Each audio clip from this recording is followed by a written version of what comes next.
Cordial saludo, tutor y compañeros. Mi nombre es Diego Giraldo Pinchado Taques, soy estudiante del programa de agronomía de la UR Puerto Asís. En este momento voy a dar desarrollo a la tarea 5 de la prueba objetiva abierta del curso de entomología agrícola. Este trabajo está presentado por el estudiante Jason Urnea Asensio Llanos, Jason Alexander Trujillo Arias, Tatiana Vanessa Guerra Castro, John Sebastián Muñoz Ibata, Diego Giraldo Pinchado Taques. El insecto asignado por el tutor es el insecto Spodoptera frugiperda, que comúnmente es llamado el gusano cogollero, la isoca cogollera o la oruga militar. Se conoce vulgarmente como gusano o isoca cogollero por su acción en el cogollo de la planta. Este gusano selecciona los cogollos o los brotes más tiernos donde se puede alimentar y donde puede realizar el mayor daño en la planta.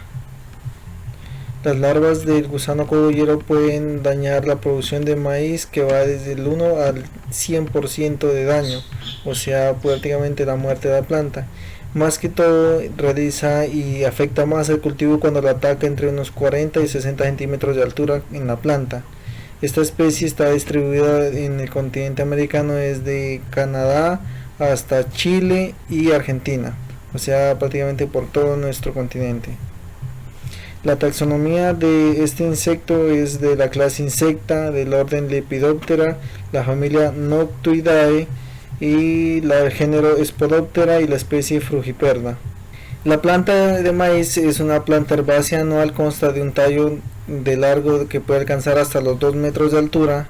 Es una planta que se dice que es originaria de América porque fue en México donde se encontraron sus hallazgos más antiguos. Pues Cristóbal Colón fue el que llevó esta especie la introdujo hacia el continente europeo más o menos en el siglo XVI.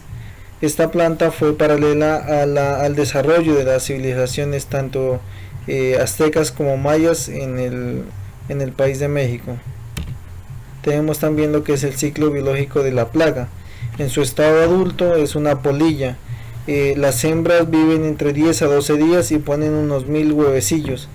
Los huevecillos duran de 3 a 5 días para emerger. Las larvas recién nacidas se canibalizan hasta quedar una sola, o sea, se comen entre ellas. Después empiezan a hacer su efecto de daño en el cultivo, en el cogollo del maíz.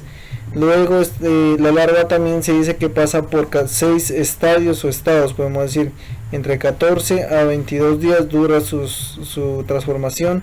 Luego se va a la tierra y se forma en forma de pupa, que puede durar de 7 a 13 días para luego emerger como una polilla en su estado adulto.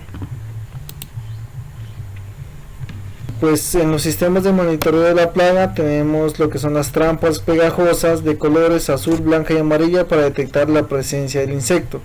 Se realiza mediante la observación directa a 50 plantas seleccionadas al azar dentro del cultivo. Se puede realizar la observación en 5 puntos diferentes del cultivo, haciendo la revisión a 10 plantas, puede ser a la redonda o puede ser en surco, y se analiza lo que se encuentra, se puede observar bien, hay que mirar bien, hay que observar bien, porque en estado de larva la podemos observar fácilmente, pero de pronto en el estado de huevecillos es como más complicado, entonces hay que tener una buena observación para ver la presencia de estas larvas. Se debe realizar un tratamiento, se debe plantear un tratamiento cuando se encuentra un 5% de las masas de huevecillos, o también cuando se encuentra entre un 10 y un 20% de larvas en el muestreo que se realice. Tenemos lo que son las trampas con feromona. Se puede usar de 3 tipos, el tipo delta, el tipo cono y el tipo garrafa. En el tipo garrafa se quedaron mayores resultados en cuanto al monitoreo de esta plaga. Se pueden distribuir 10 trampas por todo el cultivo. En estas trampas se utiliza agua con jabón y las feromonas. Esas trampas se deben monitorear, digamos, semanalmente, y cada 3 semanas se hace el cambio. Al hacer el cambio es necesario realizar el conteo de todas las polillas encontradas en las trampas que se pusieron en el cultivo. Si se encuentra más de 200 polillas por trampa, se relaciona con un 60% de las plantas con daño y 50% de presencia de larvas en el cultivo. Los agentes de control biológico tenemos los insectos benéficos y los microorganismos y nemátodos. Por norma general existen dos tipos de insectos benéficos. Los unos son parasitarios y los otros son depredadores. También tenemos unos tipos de insectos que son los polinizadores, que son unos buenos aliados para los agricultores. Los insectos benéficos no dañan a los cultivos ya que se alimentan de las plagas, no requieren un alto costo de mantenimiento, evita el uso de productos químicos como insecticidas o pesticidas, traduciendo esto en un menor costo de inversión y cuidado del medio ambiente. La responsabilidad ambiental: llevan a cabo un excelente proceso de polinización, efectividad en el control de plagas gracias a su tamaño. El ejemplo serían los hemípteros, los Chrysopidae, Crabidae, Quilópodos y familia Mantidae. La importancia de microorganismos del suelo. En el suelo hay mucha vida que es diminuta, muy pequeña, que no podemos verla a simple vista. Los agentes de control biológico tienen un efecto importante en la regulación de poblaciones de nematodos que afectan a los cultivos. Podemos decir también que estos microorganismos están en el suelo, pero entonces están en poblaciones pequeñas que no son capaces de realizar un control biológico ante poblaciones de patógenos muy altas, muy grandes que dañan nuestros cultivos. Entonces ahí no se puede hablar de un control biológico, simplemente podemos ayudarles a multiplicar esas poblaciones aplicando algunos productos o algunas cepas de estos microorganismos que ya las venden en las ventas de insumos, para que así podamos realizar el control efectivamente. Tenemos los frugívoros que se alimentan de hongos, los bacteriófagos que se alimentan de bacterias, los entomófagos y depredadores que su alimentación es de insectos y nemátodos.